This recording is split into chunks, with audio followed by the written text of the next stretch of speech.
noite a todos, meus amigos do Irmão Ottino. É um prazer imenso estar aqui e poder falar desse assunto, que é o assunto da prece. É o pedir e obtereis. Um tema que a casa me propôs e que nos leva a reflexões muito profundas, sobretudo quando nós passamos a conhecer um pouco mais o aspecto científico, filosófico e religioso desse ensinamento tão importante e tão salutar que Jesus passou para os seus apóstolos e que chegou até nós nos dias de hoje.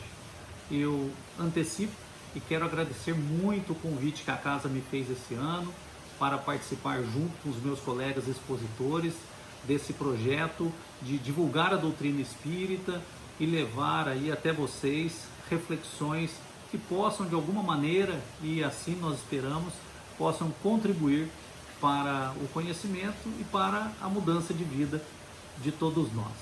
Em relação a essa passagem que se encontra no Novo Testamento, eu costumo tentar contextualizar em que momento Jesus ele nos passa as suas lições e como que isso se dá, porque facilita bem a nossa compreensão, né?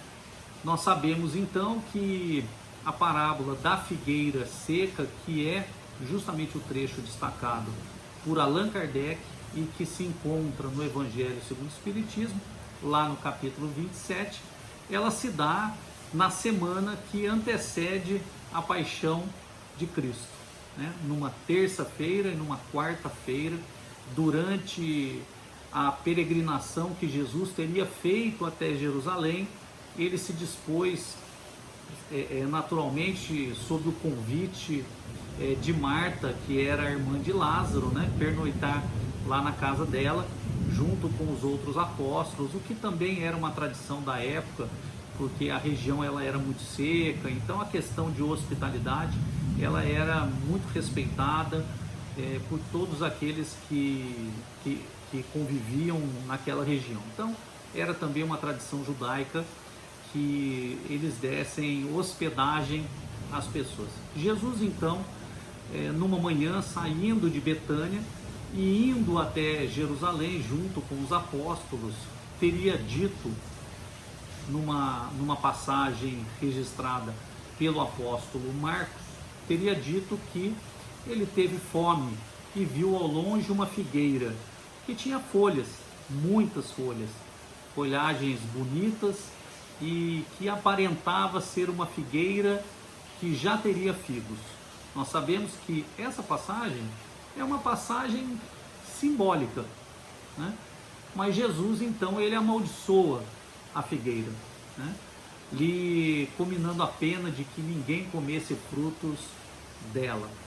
No dia seguinte, ao sair de Betânia novamente para ir até Jerusalém, os apóstolos então viram que a figueira teria secado. E Jesus, ensinando-os uma grande lição, lhes disse: tendes fé em Deus.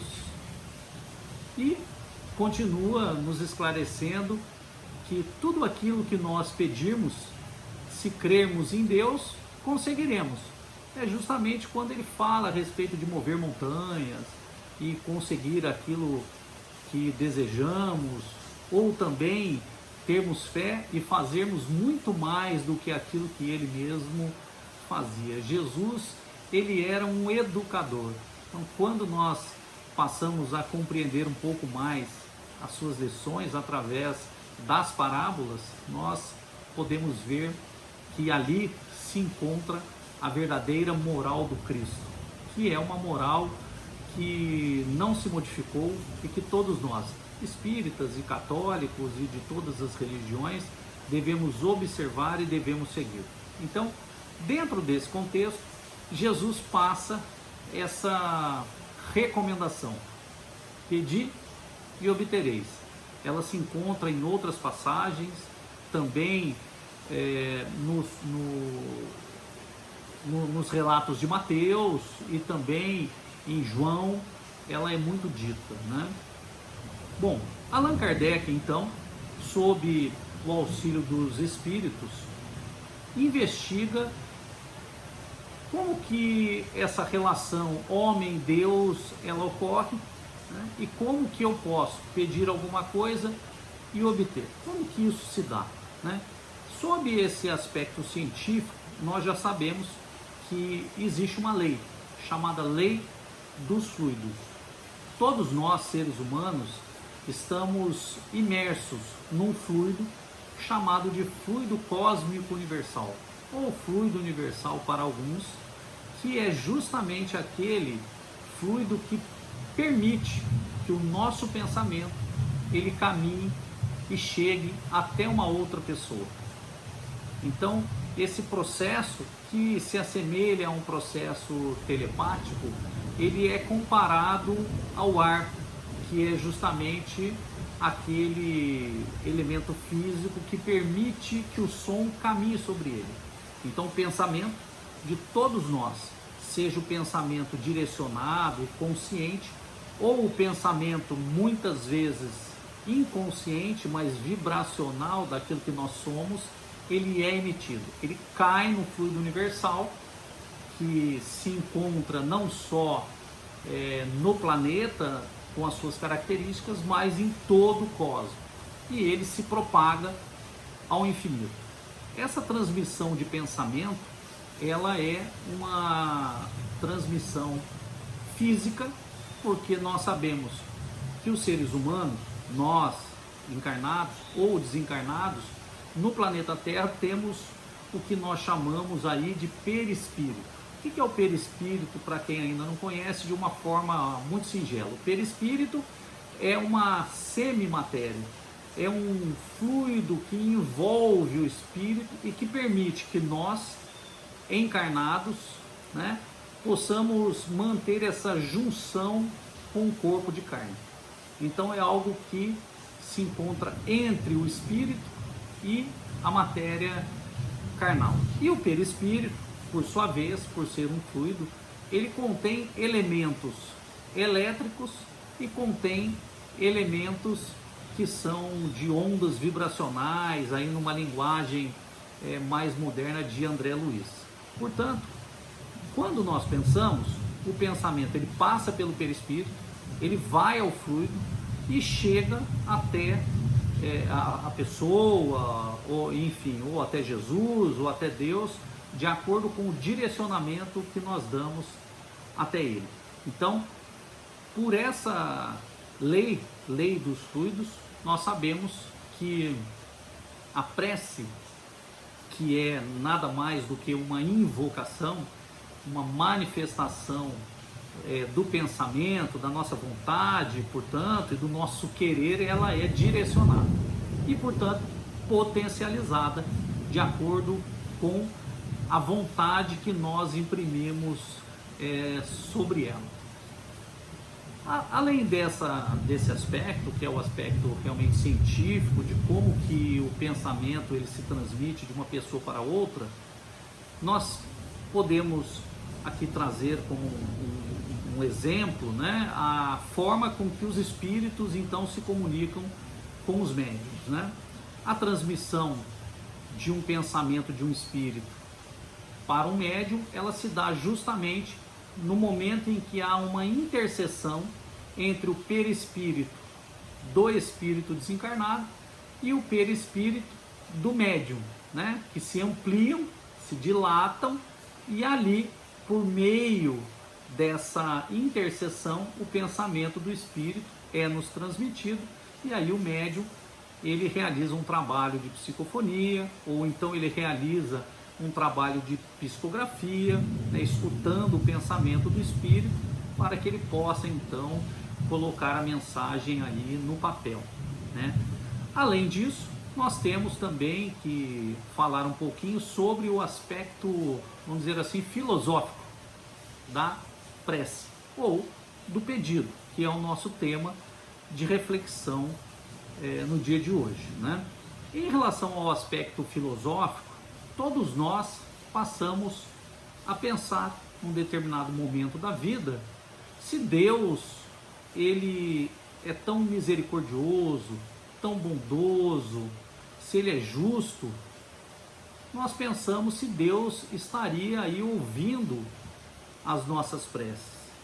Então, a questão de sabermos, por meio do estudo, por meio dos diálogos, que são diálogos em que nós aprendemos com as outras pessoas, né, leituras muito importantes dentro da doutrina espírita a respeito desse assunto, nós perguntamos: será que Deus realmente está ouvindo aquilo que eu estou pedindo? Allan Kardec, de uma maneira muito pedagógica, muito didática, separa todos os tópicos nesse capítulo 27 do Evangelho segundo o Espiritismo. Também no capítulo 14 da Gênesis ele fala um pouco sobre essa transmissão. Mas nós ficamos aqui pensando, então, por que pedir, o que pedir e para que pedir? Veja, são questões quase que metafísicas. Por que nós estamos vivendo nesse mundo e por que estamos fazendo isso? Nós temos inúmeras religiões que são religiões politeístas, religiões monoteístas, como o cristianismo, como o islamismo, outras religiões politeístas, como o hinduísmo, por exemplo. Mas em todas elas, independente do seu sistema de crença, são religiões que culturalmente desenvolveram uma sistemática espiritual de pedir, de entrar em contato com a divindade. Às vezes esse pedir não é um pedir direto, é uma comunhão com Deus, é um pensamento que nos leva a uma força superior.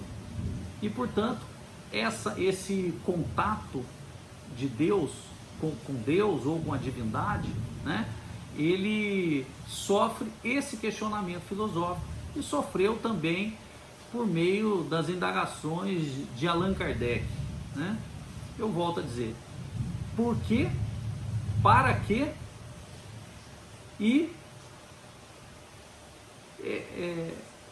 para quê, né, nós estamos fazendo isso? Bom, em relação a essas questões, a prece ela é uma invocação. Como eu disse, é um momento em que você se coloca em comunhão com Deus. E ela tem aí o aspecto de louvar a Deus, ela tem um aspecto de pedir algo a Deus e também tem um aspecto de agradecer a Deus. Então a terapia da gratidão é uma terapia ou uma ação, uma conduta de agradecer, né? Nós temos aí a questão de louvar a Deus, que nada mais é do que nos colocarmos na posição de criaturas, entendermos a nossa condição, desenvolvermos em nós a humildade e percebermos que nós temos a necessidade de Deus em nós. Essa presença dessa força superior que para a doutrina espírita é definida como a causa primeira de todas as coisas, né? E sim, essa definição ela está no Livro dos Espíritos, mas de qualquer maneira nós temos essas três possibilidades quando fazemos prece, e prece nada mais é do que o nosso pedir. Nós então passamos a vida pedindo. Eu penso hoje, né, com um pouco mais de reflexão, que na grande maioria das vezes nós não sabemos o que pedir, como pedir e por que pedir. Mas a doutrina espírita, muito esclarecedora, vem nos ensinar que nós temos necessidade de participar dessa comunhão. Então, nós seguimos necessitando da presença de Deus em nossas vidas. Quando o mal ele nos visita, quando uma inquietação toma conta de nós, isso eu acho que acontece todo dia também com todos nós, né? Quando uma aflição chega, quando uma dificuldade também se aproxima de nós, quando uma circunstância imprevista ocorre em nossas vidas, como um acidente automobilístico, por exemplo, que nos deixa uma sequela, ou como quando há a perda de um filho querido, né? Então são realmente situações em que nós, na maioria das vezes, nos vemos aí perdidos, sem saber o que fazer e para onde ir, né? Um câncer que coloca a nossa vida em risco e que, se nós partirmos, vamos deixar aí a nossa família desamparada. Então são todas circunstâncias que nos levam a pedir alguma coisa, a clamar pela ajuda de Deus, a solicitar que Ele nos ampare. Em relação à eficácia da prece, quando que esse pedido, essa prece, ela vai ser atendida e de que forma vai ser atendida, né? Emmanuel, no livro Rumo Certo, ele nos deixa ali muito claro, assim como também no Evangelho segundo o Espiritismo, nesse capítulo, eles nos ensinam que nós, numa situação de dificuldade financeira, por exemplo, não teremos o dinheiro que nós precisamos. Nós não receberemos de Deus nenhum tipo de milagre, como uma mágica, o estalar dos dedos e a coisa aparece e se realiza. Porque Deus, na verdade, em sua infinita justiça, Ele não faz aí acepções de pessoas e Ele também não privilegia um em detrimento do outro. E muito menos atende aos nossos caprichos infantis, porque o ser humano, no atual estágio em que se encontra, certamente faz pedidos infantis, né? Dentro da doutrina, Emmanuel, que fez um trabalho lindo com Chico Xavier e os outros espíritos com seus médiuns, né, com tantas psicografias, nos ensinam que o que nós receberemos, se pedirmos, e se pedirmos com fé, se pedirmos com confiança, é o recebimento da coragem, é o recebimento da força interna que nós necessitamos, é o fortalecimento moral para transpor aquela dificuldade. Olha, muitos de nós, antes de encarnarmos, nós solicitamos provas, pedimos para que sejamos submetidos a testes, para que nós possamos então dar o nosso testemunho na fé viva do Senhor. Demonstrar para Deus que crescemos espiritualmente, que avançamos emocionalmente e psicologicamente diante do mundo e diante das questões espirituais, naturalmente valorizando muito mais os elementos do espírito, as questões do espírito, do que a valorização que muitos dão às questões materiais. Então, algumas doenças, por exemplo, em que casas de cura ou casas de oração não são capazes de atender, elas não o fazem, não é porque não querem, é porque muitos de nós, e os espíritos, eles nos ensinam isso, pedimos para que essa cura não viesse. Muitas vezes ameniza, ela se reduz, mas nós acabamos pedindo para que a gente passe pelaquela prova. Então nem sempre uma doença, por exemplo, que nos visita é uma doença passível de ser curada, né? Eu penso que Deus não quer o mal de ninguém e jamais poderia ter criado o mal. Em alguns estudos que eu tenho feito, né, para quem gosta aí um pouco de filosofia, né, Santo Agostinho tem uma obra fantástica que se chama o Livre-Arbítrio. E no Livre-Arbítrio, Santo Agostinho, ele discute ali a origem do mal.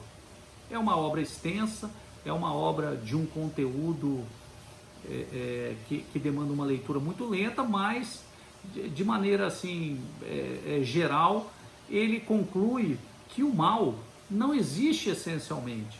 O mal não é uma criação de Deus. Porque se Deus, ele é infinitamente bom, tudo aquilo que ele criou é bom, não é mal. Então o mal em si, substancialmente, ele é, na verdade, decorrência do nosso livre-arbítrio. Livre-arbítrio nada mais é do que a possibilidade de exercício da liberdade espiritual que Deus nos carreou. E ele nos dá o livre-arbítrio para que nós possamos fazer aí boas escolhas e ter o mérito das boas escolhas, sem que fiquemos culpando a terceiros.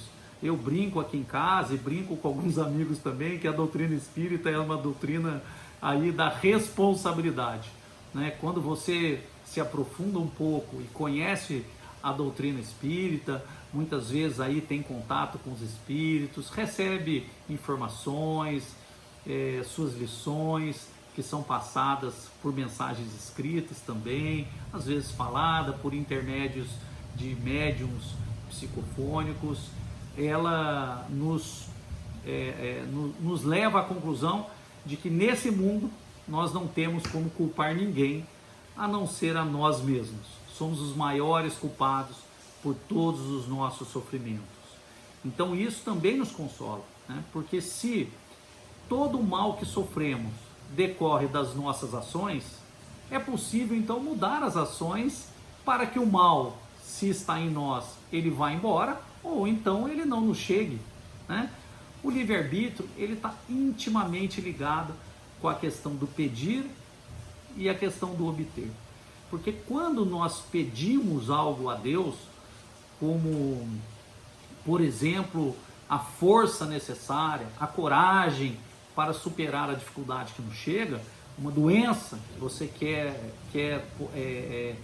transpor aquilo, mas transpor com confiança, com fé em Deus, essa coragem, essa força, ela é passada pelos espíritos. A prece, ela nos permite que os bons espíritos, que são os executores da vontade de Deus, eles nos visitem e nos fortaleçam com as suas inspirações, com os seus bons pensamentos, que nós sejamos aí por eles, através de uma prece sincera e sentida, envolvidos em energias que são salutares, positivas, que nos animam, que nos dão otimismo, né? E permitem que a gente então vença essas dificuldades, né?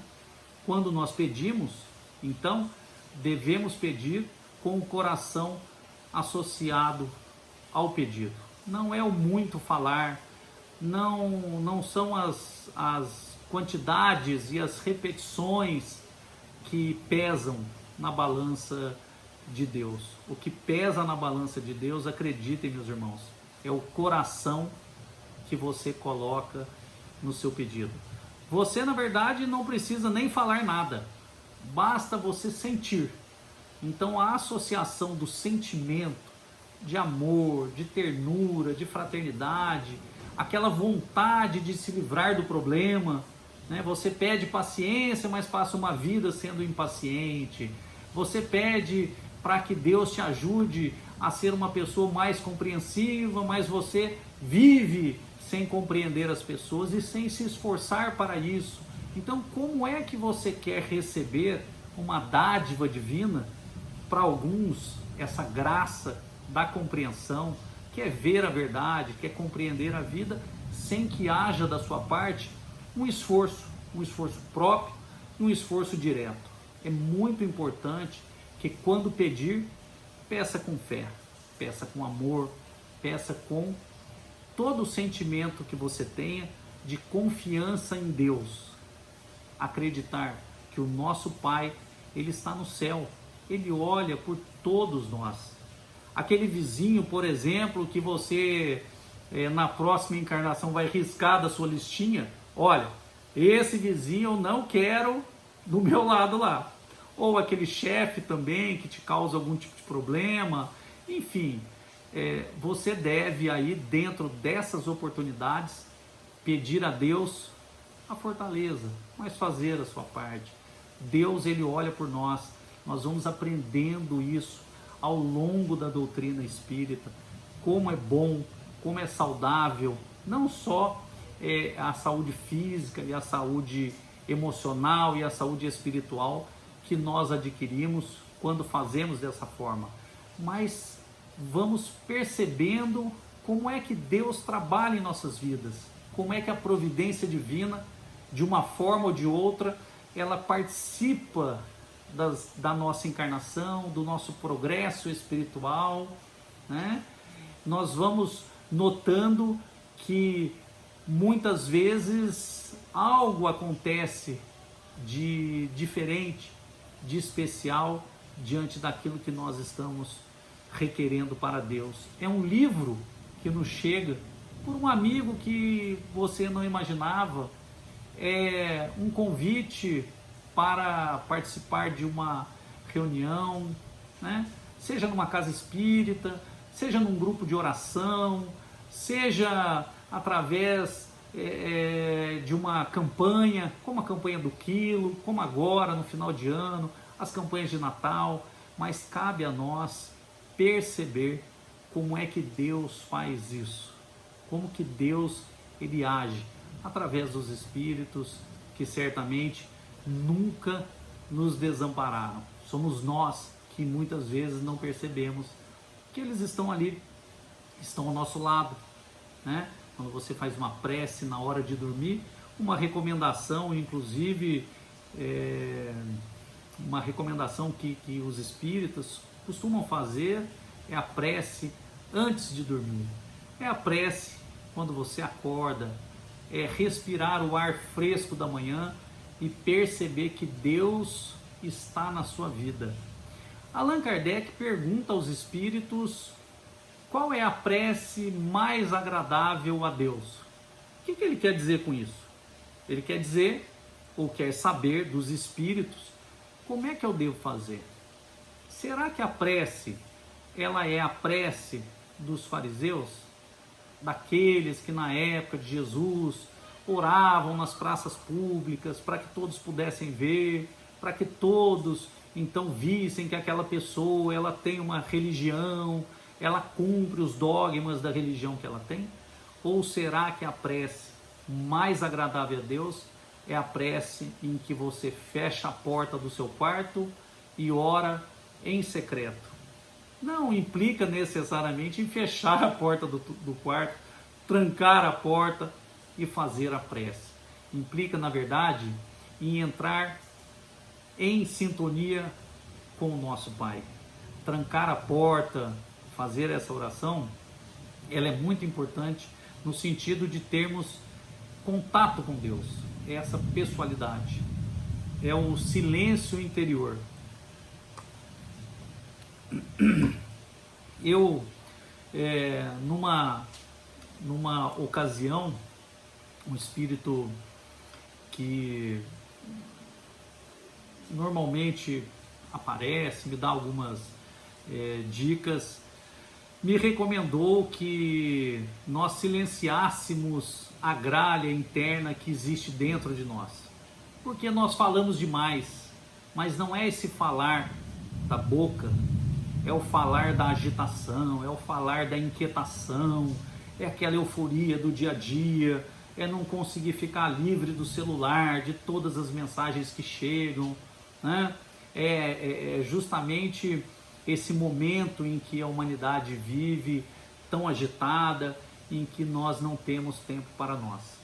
A passagem para você ir para o seu quarto, trancar a porta, fazer a sua prece, orar em secreto, é justamente esse silêncio que nós devemos ter e que ajuda, certamente ajuda e ajuda muito na prece que nós estamos fazendo, para que as circunstâncias que nós temos que observar as circunstâncias. Perdi o emprego, tenha calma, né? Rapidamente você recebe, por exemplo, uma proposta de um emprego, às vezes menor, de um salário menor, mas pense em Deus, porque é Deus agindo em nossa vida. Se Deus não atendesse os nossos pedidos, Deus não teria enviado os médicos para a terra, essas almas boníssimas que estão ali cumprindo o seu ministério, cumprindo o seu trabalho, são almas que vem para fazer o bem. Se Deus quisesse o nosso sofrimento, Ele não teria nos enviado as vacinas, por exemplo, né? Como disse Chico Xavier, lá no Pinga Fogo, há muitos e muitos anos. Então, nós vamos notando que Deus, Ele quer o nosso bem. E essas preces e essas orações que nós devemos fazer, esses pedidos que nós devemos fazer, precisam vir acompanhado das nossas obras, a cada um segundo as suas obras. Vamos abandonar os nossos vícios, vamos nos esforçar para fazer a tal reforma íntima, mudança íntima, que nada mais é do que ir nos conhecendo, ir avaliando aquilo que nós temos de errado, os equívocos que nós cometemos no dia a dia, na vida. Se pudermos reparar imediatamente, melhor, já ficamos livres, né, daquele compromisso, enfim. Então, eu gostaria aqui de finalizar justamente dizendo a todos vocês que confiem muito em Deus, façam esse exercício de percepção, façam o exercício de reflexão durante o momento em que você estiver fazendo a sua oração. Certamente Deus, Ele lhe atenderá, como atende a todos nós e não deixa uma prece sem resposta. Muito obrigado. Eu quero agradecer imensamente a Casa de Irmão Altino, a todos que me convidaram. Quero deixar um abraço para a Fernanda, que faz um trabalho excepcional dirigindo a casa, todos os voluntários, todos os participantes que nesse ano, mesmo de pandemia, se esforçaram para manter esse trabalho, que é o trabalho no bem. Fiquem com Deus, meus queridos irmãos, e até uma próxima e até o ano que vem. Um abraço, boa noite a todos.